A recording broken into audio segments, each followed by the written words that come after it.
Depois de uma importante articulação institucional, iniciada pelo Congresso Nacional, envolvendo a União, estados e municípios, o setor produtivo e a sociedade civil, na busca de soluções para os graves problemas causados pelos resíduos sólidos, foi instituída em 2010, por meio de lei federal, a Política Nacional de Resíduos Sólidos. O objetivo é solucionar a questão do lixo no país e incentivar o manejo adequado dos resíduos sólidos. Mas a lei ainda enfrenta problemas em sua implementação. Segundo o Ministério do Meio Ambiente, apenas 10% das cidades concluíram seus planos de gestão de resíduos na data estipulada pela lei, agosto de 2012. O que deve ser feito para mudar essa realidade? Quais são os reais benefícios gerados para a população desde a criação da Política Nacional de Resíduos Sólidos? Para conversar com a gente sobre isso, eu recebo a diretora da Associação Brasileira de Engenharia Sanitária e Ambiental, Maeli Estrela Borges, o diretor de Gestão de Resíduos Sólidos da Fundação Estadual do Meio Ambiente, Renato Brandão, e o engenheiro fiscal do convênio Funasa e CREA Minas, Renato Chaves. Bom, vamos começar então pela Maeli. Eu queria já te fazer uma pergunta, já de início, com relação à Política Nacional de Resíduos Sólidos. Quais são os maiores impasses ainda que a gente enfrenta nessa questão para solucionar o problema do lixo no país? Olha, a Política Nacional, ela criou alguns paradigmas. Dentre esses paradigmas, o primeiro deles é a elaboração e implementação de planos de gerenciamento, que as prefeituras não estão ainda capacitadas com equipe técnica e recursos financeiros para fazer num curto espaço de tempo todos esses planos. O segundo paradigma que eu colocaria é com relação à própria hierarquia da gestão dos resíduos, que coloca o aterro como apenas aterro de rejeitos, não aterro mais recebendo outros tipos de resíduos. E para ter um aterro de rejeitos, pressupõe que exista previamente a coleta seletiva, que é também de difícil implantação. Esses paradigmas todos, eles levam à dificuldade também na questão da implementação da logística reversa, que tem dentro da sua cadeia o consumidor como uma pessoa importante do processo. E se o consumidor não está bem informado ainda, dificilmente a gente vai conseguir implementar a logística reversa da forma que a lei prevê. Vamos só explicar rapidamente o que é a logística reversa. Olha, é o retorno de alguns produtos e de alguns resíduos para o ciclo de produção novamente. E esse retorno leva para o ciclo de produção com a finalidade de reciclagem, de reaproveitamento, de reuso. E esses produtos, existem 6 que estão estabelecidos pela lei e outros que vão ser estabelecidos à medida que o próprio Ministério do Meio Ambiente for criando a estrutura e a legislação específica, como é o caso dos medicamentos. Então essa logística reversa pode ser o principal calcanhar de Aquiles de toda essa gestão de resíduos sólidos? Não acredito que seja, não, porque a logística reversa não deve ser encarada só como reciclagem, mas com uma mudança grande de comportamento com relação ao ciclo de vida do produto. Porque se a logística reversa for implantada conforme a lei, as próprias indústrias vão ter que repensar seus produtos para criar produtos com vida útil mais longa e para usar materiais na fabricação de seus produtos que sejam recicláveis. Ok. Renato, vamos saber um pouquinho também com relação aos catadores, né? Eles estão dentro dessa política de resíduos sólidos? Eles estão inseridos, eles foram colocados na política. Uma das grandes revoluções da política é a inserção efetiva do catador, estão totalmente citados na política. E hoje o Estado de Minas Gerais já vem trabalhando com a inserção efetiva desses catadores, com projetos, todos eles voltados para reciclagem, e essa reciclagem por meio de associações de catadores de materiais recicláveis. Sim, mas esse material reciclável, né, que nós estamos falando, dentro da Política Nacional de Resíduos Sólidos, não é, na verdade, a maior intensidade, né, de material. A construção civil ainda é a que mais produz resíduo sólido, não é isso? Grande parte dos resíduos sólidos urbanos correspondem aos resíduos da construção civil. Belo Horizonte tem a felicidade de ter 3 unidades de reciclagem de resíduos da construção civil e um sistema com 31 a 32 unidades de recebimento de pequenos volumes. Mas nem todas as cidades têm esse suporte e que não é suficiente para a quantidade de resíduos gerados, mas já tem um bom caminho andado. O resíduo da construção civil, ele envolve, inclusive, a mudança até nos próprios projetos de arquitetura. Que se os projetos forem modulados, a gente vai ter muita redução de sobras de material de revestimento, de piso, de parede, que hoje é um grande conteúdo, um grande componente dos resíduos da construção civil. Pois é, mas esses resíduos não podem ser utilizados de qualquer forma, né? Não. Você tem de ter Na estrutura, por exemplo, não pode ser... Não, você tem de ter todo um trabalho voltado para o resíduo da construção civil, seguindo as próprias resoluções do CONAMA, a 307, por exemplo, e esses resíduos devem ser reciclados ou na própria construção, ou em unidades que recebam esses resíduos, ou em aterros específicos para resíduo da construção civil, que, na verdade, é para receber o rejeito da construção civil. Eu acredito que o resíduo da construção civil hoje seja um dos grandes problemas dos municípios que ainda têm uma evolução urbana grande e um crescimento acelerado. Sim, essa questão dos municípios é uma questão que a gente já podia entrar de uma vez, né, com relação, por exemplo, aos consórcios que podem ser feitos, porque a proposta é que até 2014 os lixões acabem. É isso, Renato? Proposta não, a definição da lei, né? Então não é nem proposta, claro, isso já está é uma definição da lei, né, que coloca que até agosto de 2014, todos os municípios têm que ter a disposição adequada dos seus resíduos, englobando resíduos urbanos e resíduos da construção civil também. E todos os estudos apontam que quando se tem um aterro ou uma unidade de tratamento de resíduo com um volume maior de geração de resíduos, o custo diminui.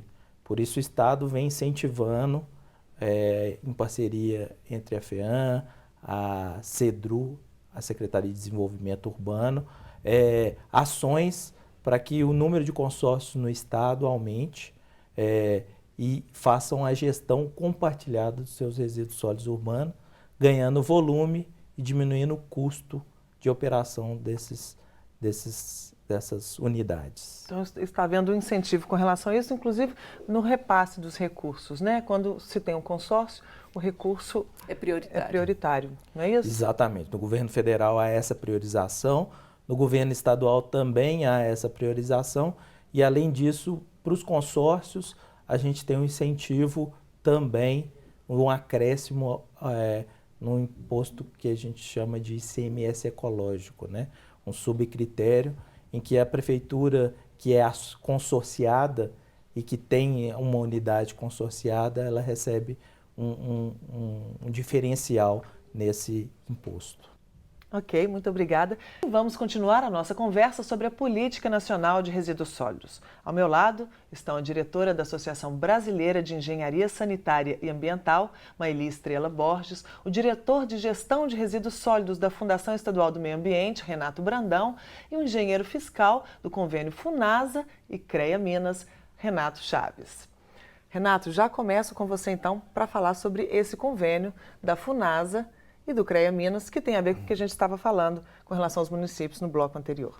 Como é que funciona esse convênio? Esse convênio ele foi celebrado em dezembro de 2012, com o objetivo de capacitar inicialmente 100 municípios do estado de Minas Gerais, bem como prestar todo o suporte e apoio na elaboração de 100 planos municipais de saneamento básico, ou seja, serão 100 municípios, obviamente que priorizando os consórcios, que quanto maior o número de municípios conseguimos capacitar e apoiar nesse momento, maior será o ganho para a população.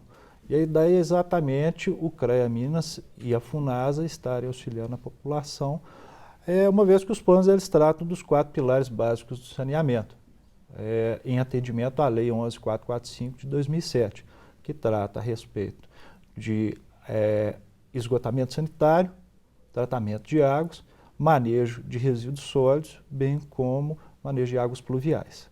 Sim. E como é que o CREA está se estruturando para executar esse trabalho? Nós fizemos inicialmente, nós estamos fazendo a contratação de uma equipe multidisciplinar, envolvendo sociólogos, administradores, com foco em planejamento estratégico, uma grande equipe de engenheiros, bem como instrutores, que para executarem essas oficinas de capacitação, onde serão realizadas em 10 localidades em todo o estado, até o final de 2013. Essa primeira etapa de oficinas, mas o convênio ele tem vigência até dezembro de 2014. Enfim, o CREA Minas e a FUNASA auxiliando gestores e técnicos municipais a estarem elaborando esses planos municipais de saneamento básico.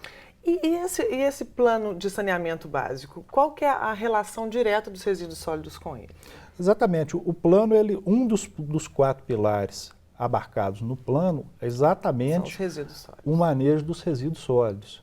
Então, nessas oficinas de capacitação, bem como no apoio que será prestado a todos os municípios, serão abarcados também todos os quesitos, todos os aspectos relacionados aos resíduos sólidos. Sim.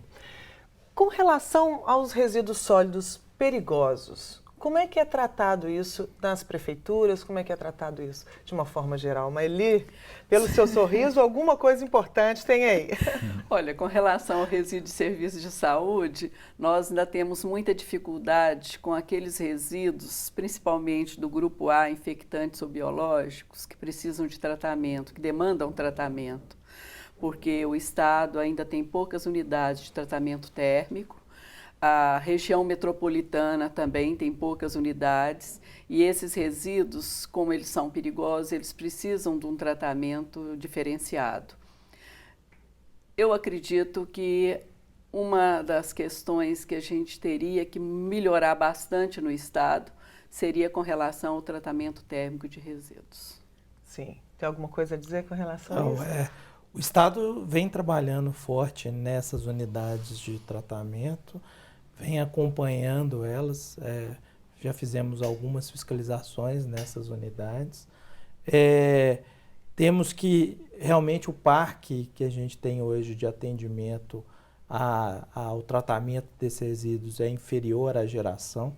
Então, muitas prefeituras ainda depositam esses resíduos em lixões, né, em valas, sem condição nenhuma.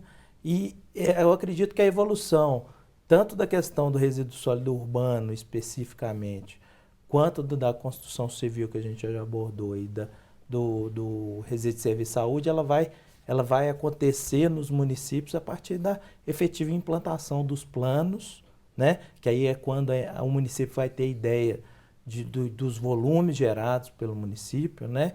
E do que ele tem que fazer efetivamente com esses resíduos. Mas nós estamos falando do que vai acontecer, mas nós já temos efeitos práticos dessa Política Nacional de Resíduos Sólidos de uma forma geral? A evolução colocada pela Política Nacional desde 2010, desde a sua promulgação, ele é muito significativo, né? O Estado já vinha trabalhando com resíduo sólido urbano desde 2001, através do programa Minas Sem Lixões. Conseguimos uma série de evoluções. O programa tinha uma função muito de fiscalização, né, de imposição, de comando e controle.